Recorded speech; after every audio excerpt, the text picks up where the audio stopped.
Hi YouTube, Mark here from Mark's Movie Reviews. Today I'm going to be reviewing a film called Melancholia. My friend Michael told me to watch it, but I was going to review The Wolf of Wall Street this week, but me and Liam didn't go and see it in the end. But we'll go and see it.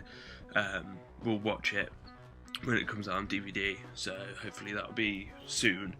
But yeah, this film basically is directed by Lars van Trier, French director, I believe.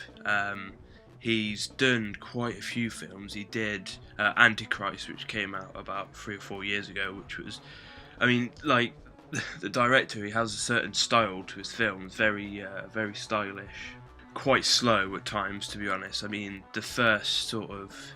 I watched the first like half an hour of Antichrist, and it was quite a hard film to watch. I mean, I need to watch the rest of it, but to be honest, I'm not really a fan. But my friend Michael mentioned it to watch Melancholia because he said it was really good. I mean, it was okay. I mean, it wasn't the best film, but I'm gonna break it up into each sections like I usually do. But yeah, written by Lars van Trier as well, produced by Mette Louise Foldager and Louise Vest. If I pronounce their names wrong, you can slap me around the face. It's starring Kirsten Dunst, Charlotte Gainsbourg, John Hurt and Kiefer Sutherland. Basically, the story of the film is split up into 2 parts. So you've got part 1, which is Justine, who's played by Kirsten Dunst's character. And then part 2, you've got part 2, Claire, which is Charlotte Gainsbourg's character, and they're sisters in it. John Hurt, that's Justine and Claire's father, and Kiefer Sutherland as well, which is Justine's husband.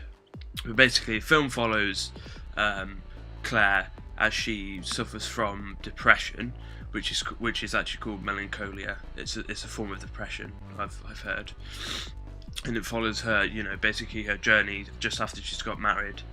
And yeah, it's basically that after a wedding, basically. And while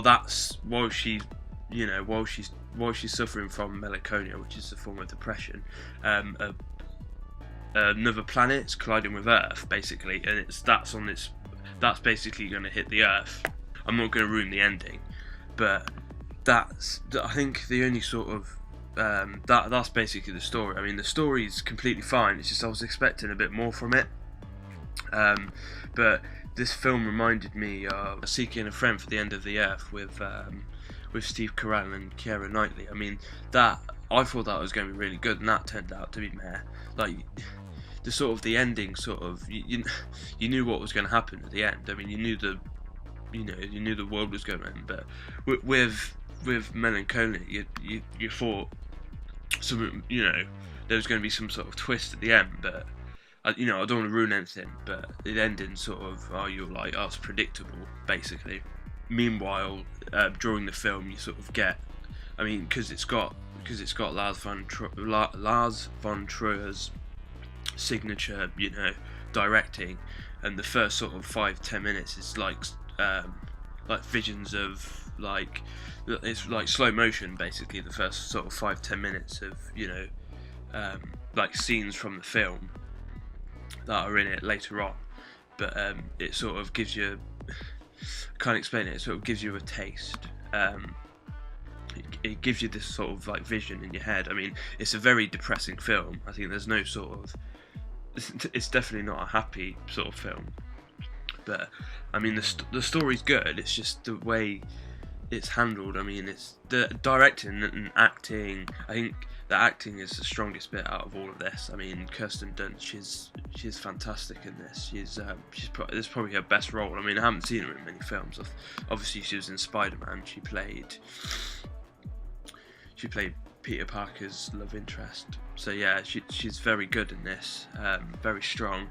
The others as well. Charlotte Gainsbourg, who plays Kirsten Dunst's sister, she's really good in it. Her character. I mean, the acting's sort of very solid. That's the only good bit, to be honest. But the 2 parts, it plays out in separate bits. So you've got the part 1 is Justine, which is that because that's Justine and Claire, they're both sisters, you see, so it sort of follows them as they gradually get worse and worse. But I don't want to ruin anything. Like some of the characters, I think one of the characters dies, and you sort of, I don't know, you sort of, I mean, it's a character-driven film, but you didn't really care about the characters, to be honest. And then when, I don't want to ruin the ending, but you didn't really care about them, to be honest. I think that was my favourite bit, the last scene. I'm not going to explain what happens, but because it'll ruin it. As for the editing's fine. A lot of the shaky cam as well. I noticed a lot of close-ups, which is sort of, I think you probably meant to do it because obviously you got to get the sort of the emotion of their face, but like you've got to sort of pull back from all the close-ups. I mean, there was quite a lot of close-ups, I believe, so you've got to sort of, you've got to break it up a bit. You've got to go, medium, long shot and all that. So yeah, that was sort of quite hard. Reminded me a lot of the Hunger Games, the first one actually. That was just pretty poor, but yeah, it's not bad filmmaking. It's just like because it's his way of filming, so it's a bit sort of quite hard to it's quite hard to justify. The sound's really good here. I mean, it's an old classic soundtrack that was used for this. Richard Wagner's opera Tristan and Isolde from like the 1800s, so it's very sort of, it has like an old school feel to it. I think the sound fits perfectly fine, to be honest. There's had nothing wrong with the sound. If you like sort of art house films and stuff, I think you should go and check it out because it's very sort of it's like a dream essentially. The first sort of 5-10 minutes, and then yeah. So you should go and check it out if you like that sort of film. Not my cup of tea really. I mean, it's probably because of the director mainly, but anything else, fine. But see, I was mixed with this. I'm gonna give Melancholia 2.5 stars out of 5, purely because I think the story. If the story had a bit more twists and turns, then I would have given it sort of 4, maybe 5 push.